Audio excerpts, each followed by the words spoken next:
dia, boa noite, Shavua Tov, uma boa semana para todos. Shabbat Shalom Mashiach Now, redenção verdadeira, completa, definitiva para o mundo inteiro, já agora. A pergunta da semana é: brilho próprio ou reflexo? A pergunta capciosa. O que vocês responderiam? Brilho próprio, não? A gente ter um brilho independente, autônomo, que venha da gente mesmo. A resposta é reflexo, porque a gente vai ver de quem a gente deve ter o reflexo. Essa imagem que eu escolhi essa semana não foi por acaso, né? Das várias que eu pesquisei, de algum modo teve uma inteligência artificial, um algoritmo que sugeriu essa ligada a brilho, que é uma pedra preciosa, acho que é uma ametista, mas a ideia é que justamente a pedra, o brilho na pedra e o reflexo da pedra tem muito a ver com esse tema que a gente fala agora, até porque uma das parashot que estão nessa sirá, embora esse ano, Behar seja separado de Berucotai, são duas parashot diferentes, mas essa parashá que foi escolhida para sirá foi que combina as duas, Behar e Berucotai, e Berucotai é a parashá que o nome está ligado com estar gravado numa pedra, né? Estar esculpido numa pedra. E só depois que eu percebi que tem a ver com a imagem escolhida. A gente está no projeto Likutei Sirot, esse é o volume 22, capítulo 22, livros de discursos do Rebbe de Lubavitch. Essas são as parashot, Behar Berucotai, como eu falei antes. Então a resposta, o bottom line, já o rap final, é que devemos ser como um reflexo. Assim, mesmo assim, temos muito brilho, mas o brilho não é próprio, que vem da gente, pela nossa existência, nossa realidade, as nossas qualidades, mas sim é um reflexo que vem do infinito, então é um brilho muito maior.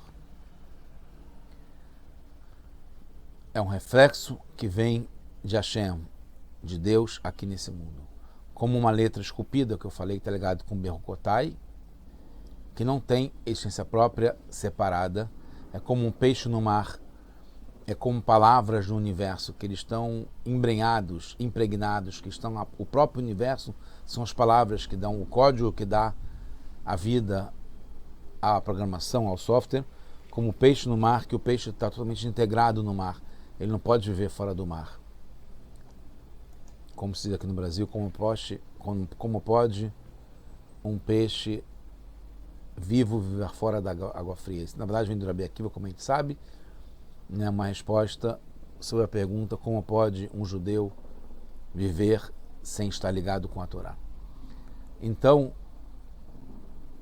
o Rebbe começa falando que o nome é importante, e o nome dessa parashá é Behar, e a outra é Berucotai. Quando tem que entender o que é esse nome, quando são juntas tem a ver um nome com o outro, uma parashá com a outra, tem um ponto em comum. E aqui o Rebbe traz a questão que parece o contrário, porque Behar quer dizer montanha, que é uma coisa alta, e Berucotai quer dizer se anular, estar por baixo. Então são dois nomes que sugerem de alguma forma uma contradição, uma contrariedade. O Passu começa, assim começa a parashá, então a parashá vai da Ber Hashem El Moshe Behar Sinai Lemor. Montanha, Behar está ligado com altura, agir com força, grandeza. Quando está diante de um teste, por exemplo, a pessoa tem independência, potência, não se assustar.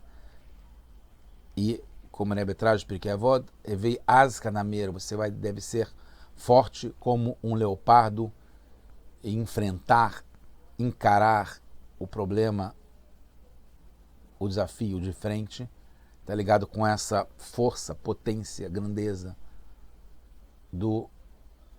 da montanha, do Har. Por isso, Parashat Behar.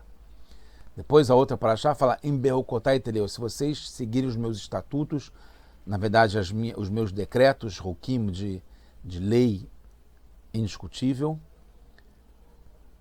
que está ligado a seguir as leis subjugação, anulação, aceitar o decreto, a lei, a determinação.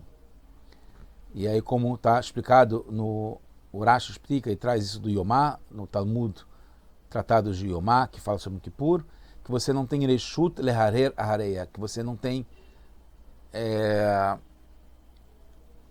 permissão para questionar, perguntar, pensar por que essa lei. Tem que obedecer à ordem, mesmo sem entender o motivo, até mesmo sendo contrário à lógica e à razão humana. Surge a pergunta, por que não Sinai? Né? Behar Sinai é o começo da Parashá. Porque é uma montanha, o Har Sinai, mas é baixa. Né? E a ideia, então, é ter a montanha, mas ter também a anulação, que é uma montanha baixa. Que não é focar só no baixo, né, como se sentir como um capacho pisado, né, uma coisa bem por baixo e pisado ainda por cima, que seria o Sinai, que é baixo, mas tem que ter o grau da montanha. Por que então não acrescenta o nome Har Sinai? A gente sabe que Sinai, as qualidades do Sinai, está ligado com Sne, aquela sarça ardente, aquele arbusto que tinha no deserto, que Hashem se manifestou lá para falar com Moshe pela primeira vez. É a árvore mais humilde do mundo, que ela é mais menos qualificada de algum modo, é que está mais por baixo. E aí a gente sabe que entre a altivez, o orgulho, a vaidade, a grandeza, a sensação de força e a humildade, a qualidade mais importante é a humildade, está ligado com o Sinai, que está ligado com essa sensação de ser, de subjugar, de aceitar, de se deixar levar pelas vontades divinas de Hashem.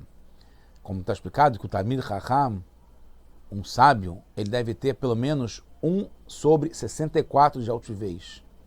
Mas nunca mais que isso, porque ele tem que ter, no fundo, muito mais humildade do que sensação de grandeza, de força, que a Torá, o conhecimento, pode levá-lo a sentir a força de ser alguém ligado com a Torá. Então ele tem que ter só 1/64, o resto é tudo humildade, 100% humildade. A explicação, porque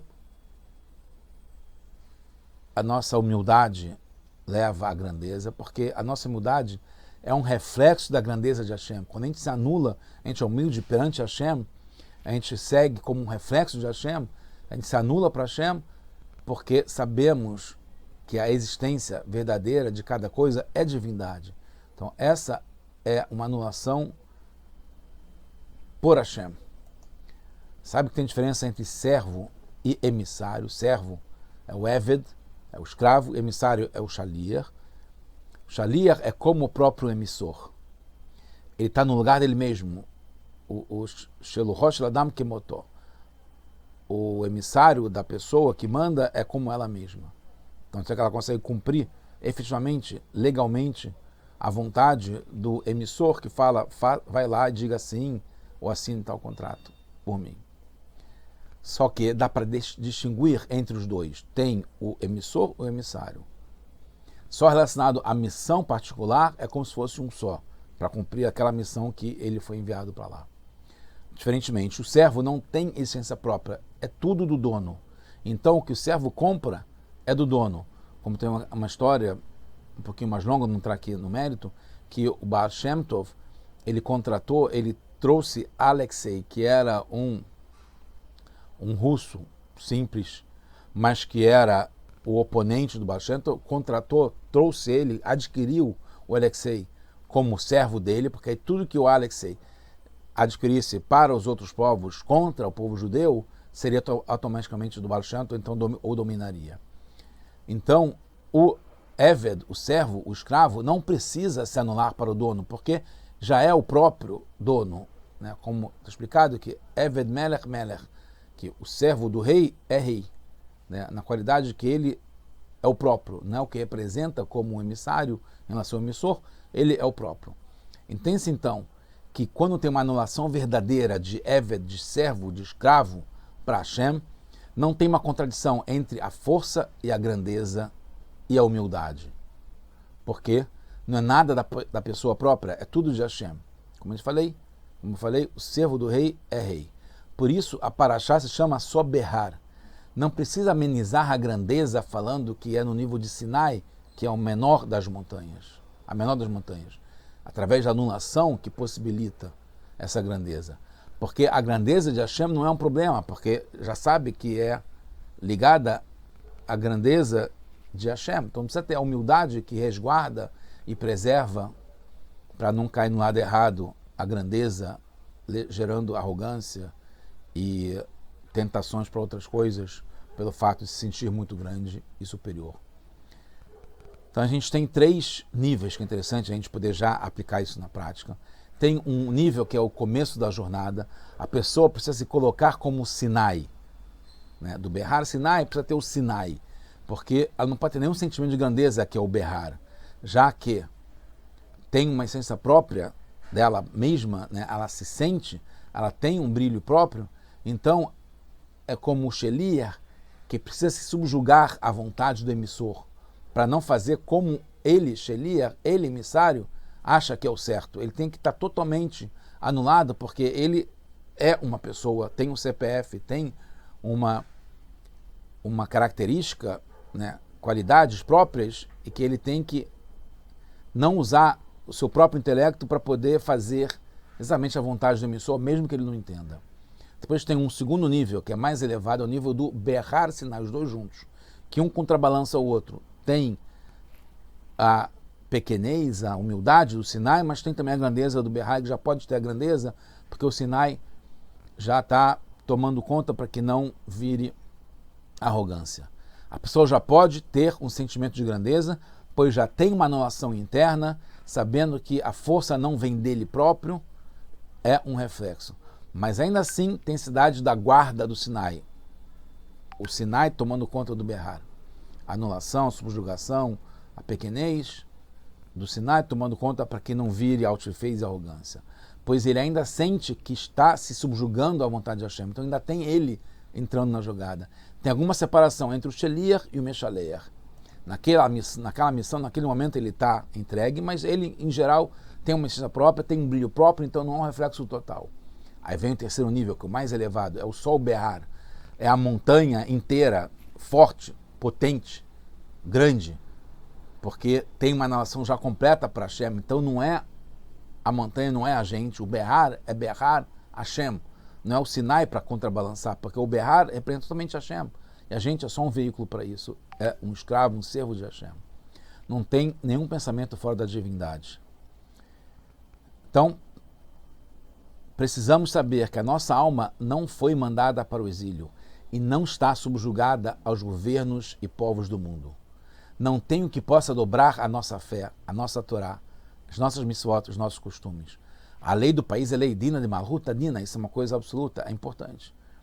E também não devemos rivalizar com os povos, com as suas questões, mas, quando toca no ponto do judaísmo, somos o rei. Temos a força como rei. E mais ainda, não podemos abrir mão da honra do rei, porque a honra não é nossa, é a honra do rei. Mais ainda, o rei dos reis, Melech Malchim Melachim, Akadosh Baruch Hu, Deus bendito seja. Então, a gente entende, chegando quase no final, a relação entre Behar e Berokotai. Seguir as leis divinas nos dá a grandeza de ser o reflexo de Hashem. Essa montanha, aqui nesse mundo tão baixo. Desde o começo, não se tem dúvida que o servo é a realidade do rei. O Alter explica que se fala em Hukim e não Gzerá, né, as leis gravadas, esculpidas, e não um decreto que vai sobre alguma coisa, porque Hakiká, quando é gravado, quando é esculpido, não tem essência própria. É a própria forma, é o próprio material do que as letras são feitas. Então não tem direito de tentar entender, tem a obrigação de entender, porque é Hashem que está dentro de você. A realidade da pessoa, seu intelecto, suas emoções não contradizem a subjugação para Hashem. Pelo contrário, quando a gente sente de verdade que o que a gente tem, todas as qualidades que a gente tem, mesmo intelectuais e emocionais, a nossa realidade, a existência é totalmente um reflexo de Hashem, então a gente pode sentir a grandeza de Hashem porque está refletida dentro da gente. Quando nos anulamos para Hashem, no modo de uma coisa só, que é gravado, que é esculpido, é uma pedra, né, que a própria letra é o formato. Não tem uma tinta em cima do pergaminho. Não tem nenhuma outra realidade ou existência. Então, o prêmio, por isso que a Parashá fala sobre prêmio, recompensa para fazer as mitzvot, em Belgoteleu, se vocês seguirem as minhas mitzvot. Então, o prêmio para as mitzvot não é o que ganharemos para nós mesmos, porque nós mesmos existe. É uma realidade que é totalmente de Hashem. Então, é porque percebemos o bom na divindade, mesmo no próprio bem material e físico, que são as promessas que a gente vai ter, que possa se concretizar já agora, que a Hashem prometeu já há muito tempo, que possa, todo mundo já está agora com Mashiach, com a redenção completa, o mundo inteiro agora já, tudo de bom para todos nós, só boas notícias. Shabbat Shalom, Mashiach now.